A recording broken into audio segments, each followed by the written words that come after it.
Bonjour, je suis Jean-François et ceci est un dialogue d'expérience. Aujourd'hui, j'aimerais vous proposer une question simple. Que devient une émotion lorsqu'un jour, nous décidons de ne plus la ressentir? Nous pensons souvent qu'elle disparaît.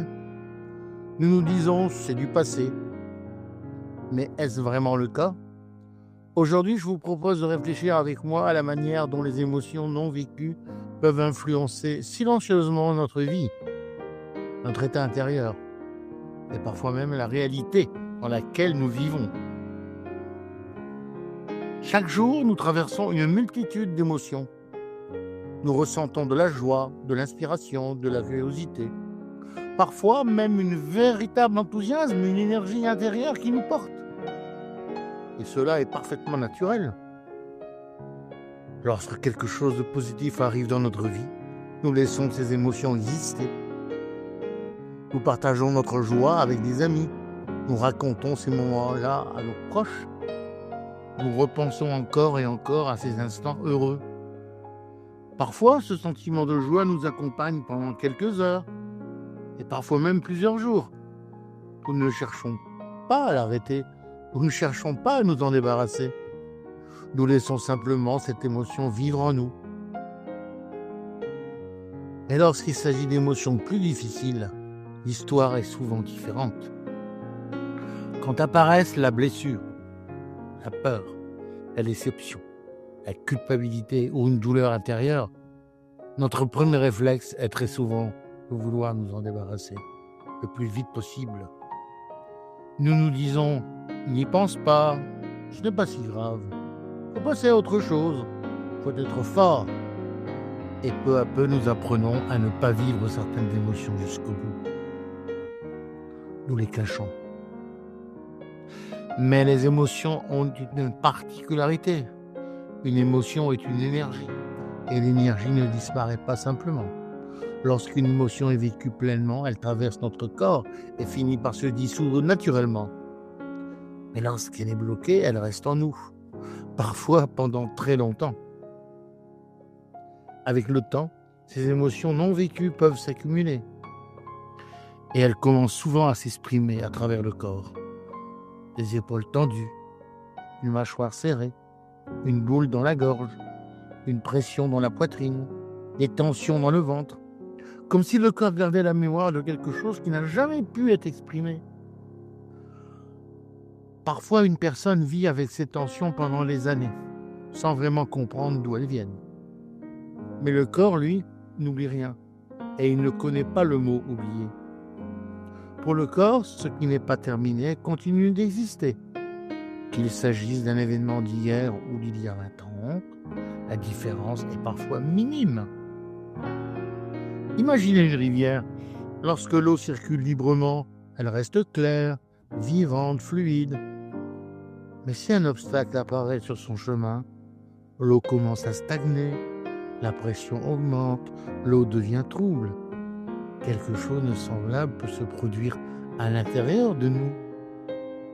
Lorsqu'une émotion reste bloquée, une sorte de nœud intérieur se crée.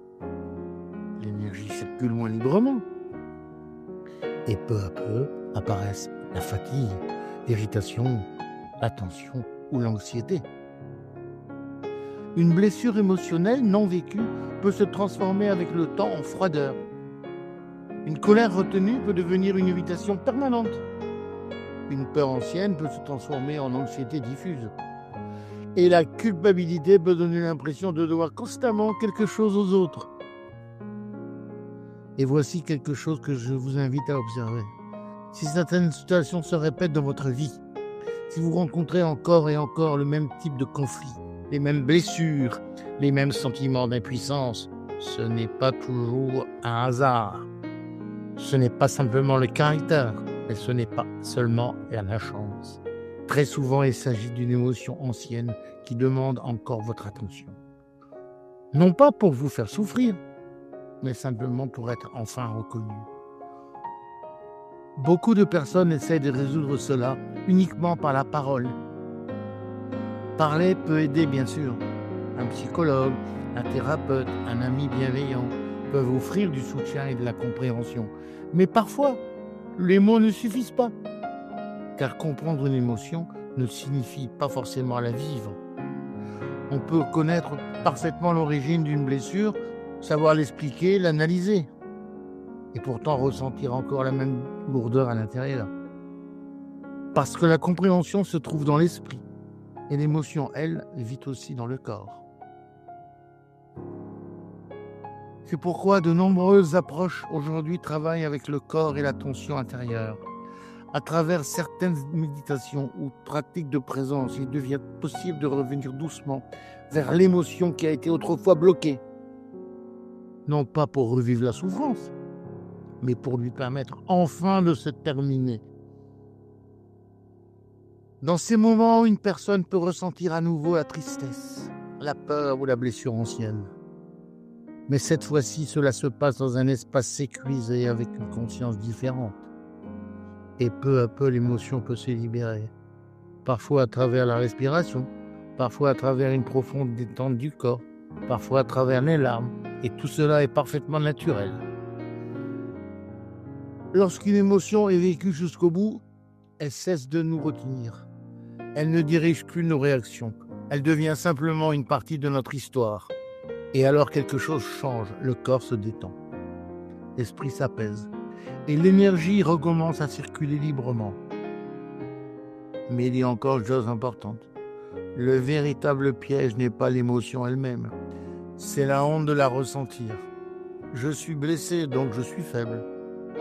J'ai peur, donc il y a un problème. Je suis en colère, donc je suis mauvais. Mais ressentir est simplement une preuve que nous sommes vivants. Et se permettre de sentir, ce n'est pas une faiblesse. C'est une forme d'honnêteté envers soi-même. Si vous sentez qu'il y a dans vous quelque chose qui demande à être entendu, vous pouvez commencer très simplement, sans analyser, sans chercher à tout comprendre. Posez simplement une main sur l'endroit du corps où vous ressentez cette tension. Et dites-vous intérieurement, je suis ici, je vois ce qui est là, je n'ai plus besoin de le cacher.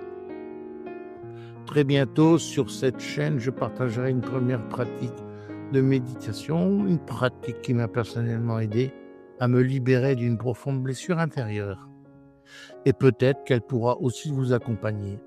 Si ce sujet vous parle, restez avec moi, car parfois le chemin vers la liberté intérieure commence simplement par l'autorisation de ressentir.